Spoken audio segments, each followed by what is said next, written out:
Hello sa inyong lahat! Narito na naman si Mami Essie para mag-share na naman sa inyo ng isang masarap na recipe. Isang masarap na merienda o kakanin ang condensed milk puto cheese. Pero bago tayo mag-umpisa, kung kayo ay nasa Facebook, don't forget to follow, like, and share. At kung nasa YouTube naman po, wag lang kalimutang mag-subscribe at pindutin ang bell button para lagi kayong updated sa ating mga bagong video. Ngayon, narito po ang ating mga kakailanganing sangkap. Sa paggawa po ng condensed milk puto cheese, gagamit po tayo ng 2 cups all-purpose flour, half cup white sugar, 2 tablespoon baking powder, 1 egg, yun pong large. Gagamit po tayo ng, ang gagamitin ko pong gatas buko pandan. Optional lang po iyon. Pwede din po yung plain na condensed milk. Kalahating lata lang po yung ating gagamitin. 5 tablespoon margarine. Pwede din po yung butter kung ano po yung gusto nyo. 1.5 cup water. Buko pandan flavor, optional. At ito pong ating pang-toppings, ang cheese. Okay, umpisahan na po natin yung pagtitimpla.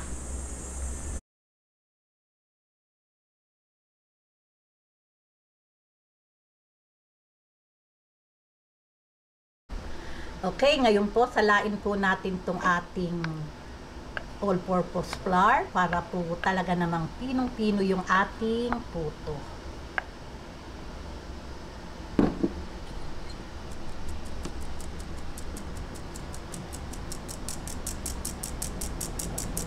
Sabay na po natin itong ating baking powder, itong sugar,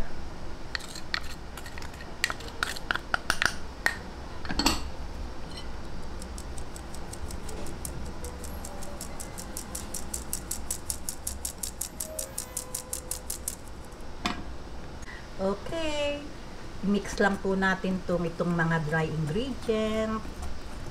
Ayan. Ngayon po, lagay po natin ng egg.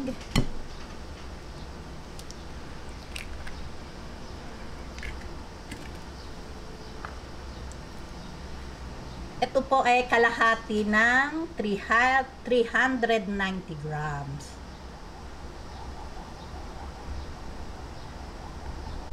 Five tablespoon margarine. Ayan. Atin lang pong simutin at sayang.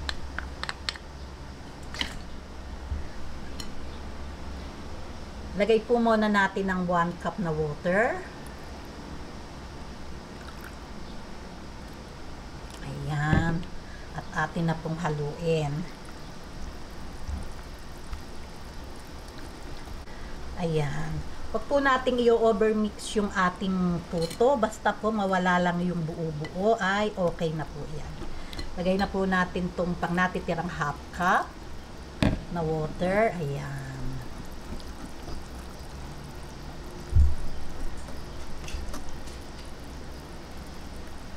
Ayan. Okay na po ito. Oh, at wala na pong buo-buo. Ngayon po ilagay na po natin sa ating mga molders.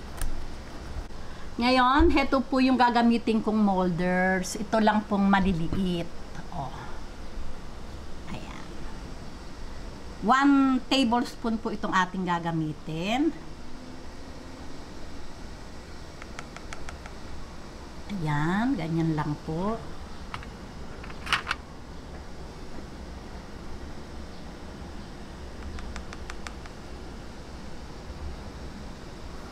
Yan, ganyan lang po. 3/4 lang po sa lalagyan kasi po aalsa po ito.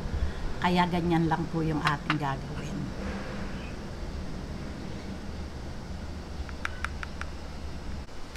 Ayan, nalagyan na po natin tong ating mga molders. Ngayon po, ito po ay i-steam natin total ng 8 minutes. Pero after 5 minutes, bubuksan po natin at ilalagay po natin yung cheese sa ibabaw. At itutuloy po natin yung pag-i-steam. Okay, lagay na po natin. Ayan. Atin na pong ilagay. Ayan, ngayon po, babalikan po natin to after 5 minutes para ilagay yung ating cheese. At nasa medium heat lang po yung ating apoy. Okay. Ngayon, after 5 minutes, ayan na po, lagay na po natin yung cheese sa ibabaw. Ayan. Kaganda ng ating puto. Okay, tuloy po natin itong pag-i-steam another 3 minutes. Total, 8 minutes. At babalik po tayo. Ayan, after 8 minutes, eto na po ang ating napakagandang puto. Hanguin na po natin.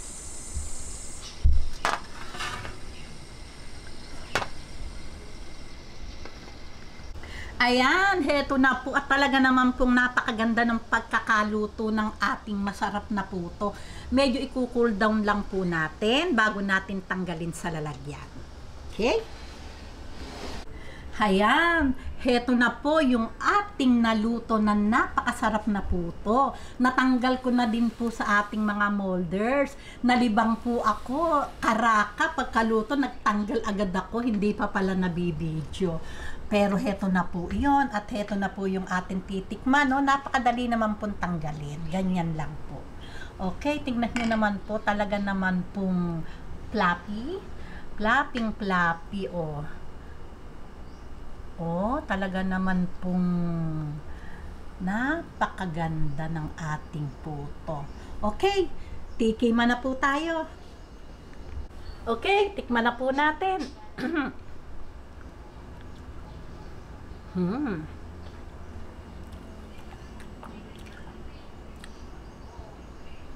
Talaga pong yummy. Mas napapasarap po pala ang puto pag talaga may condense. Para po tayong kumakain ng masarap na mamon. Ganyan na ganyan po. Iniwasan ko pa po yan cheese kasi hindi ako mahilig sa cheese. Pero talaga pong masarap.